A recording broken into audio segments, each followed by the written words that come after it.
Some pretty good storytelling here. I'm John Renton with my review of NWA Powerrr episode 27. You never piss off Nick Aldis because he is the world champion with the 10 pounds of gold, and Billy Corgan pissed him off one too many times, so he said, okay, strictly business, we're going home, and there's going to be no main event. So the Falls Count Anywhere match will be your main event. So it's a bit short for an episode of Super Powerrr, but again, I did like the storytelling here. So first, Kyle Davis, Tim Storm, and Velvet Sky were on commentary, but Joe Galli was interviewing strictly business, and then Joe Galli joined commentary for the rest of the matches.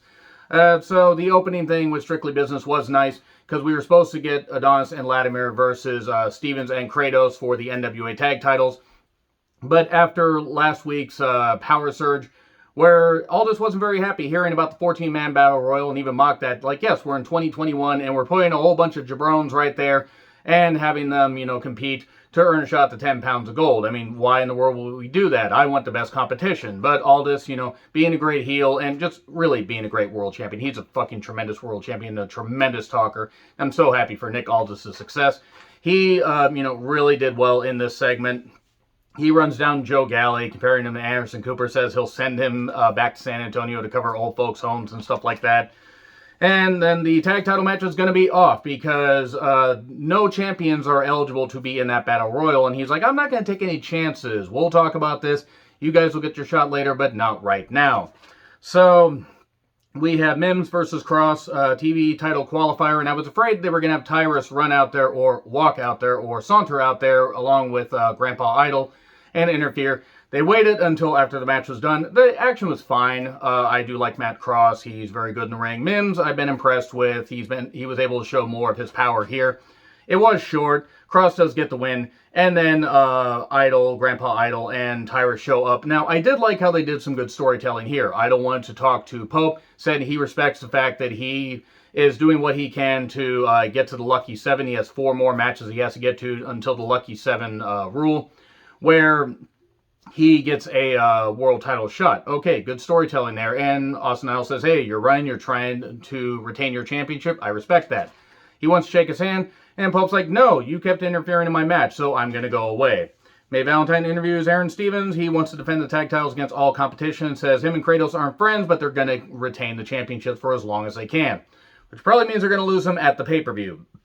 So we get Sal Rinauro, with a promo. He's fired up. Living his dream, he wants to beat Kratos on his own. He will not be disrespected. Kratos then demolishes him. Absolutely demolishes him. I mean, Sal got in his shots and he has guts, but he got demolished. Wheelbarrow, suplex, 1, 2, 3, there you go. And then Thunder Rosa with Melina and Camille with Taryn Terrell have a face-to-face.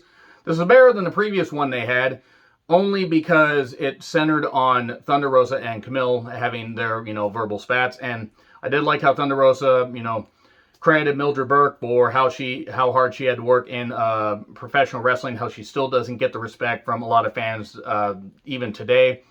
And I really hope that at some point, if there is a biography on Mildred Burke, please point me in that direction. I want to read it. I've heard that there may be a possible film being made. I would love to see that. But Thunder Rosa respects women's wrestling and really did a great job, talking about how the women have had to fight and claw and scratch just to get where they are today. Camille then knocks Thunder Rosa for appearing on other programs. Show a little respect. Thunder Rosa's telling her, talking about all this, more back and forth. Camille says, hey, here are the stipulations if you want me to put my #1 contendership on the line, because Serena Deeb is still out with a knee injury. 20-minute match, 1 fall. When I win, and when you lose, basically, because that's how winning and losing works, you can't appear for any other promotions. You have to be stuck with me in the NWA when I become champion. Now, I don't know about contracts, but I would imagine Thunder Rosa's contract is probably up later that year or later this year. So if they do that, then okay, at least they're doing something. But I think that might be a bit of a disservice only because Thunder Rosa appearing on AEW programming and stuff like that has boosted their status because she is fucking incredible. But if it leads to good storytelling, I'm all for it. I just hope they utilize her properly in the NWA for the remainder of her contract. And then Thunder Rosa says, bring it, I'm ready. We get Jack Dane versus Slice Boogie.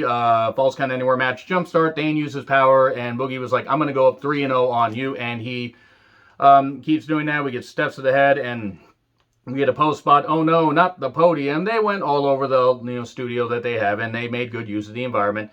Boogie does a dive for, just for 2 because he can't quite get there in time. He gets a chair out. Crimson is out there and then gets knocked down and by Dane on accident. And Crimson had a towel. He was going to throw it in because he didn't want to see his partner get beat down. But after that, and after Dane's checking on him, he throws the towel in and says, no, I'm checking on my buddy. And there you go. That's the end of the show because Strictly Business has left the building. Shawn Michaels has left the building. And that's really it right there. So that's the end of the show. Not a bad show. It was nice that Dane put his tag team partnership over, earning a victory, and Slice Boogie gets a win where he's like 3-0. I'm all happy. Anyway, agree, disagree with what I said. Like, share, subscribe, Twitter handle in the description. I'm John Rickland. I'll see you soon.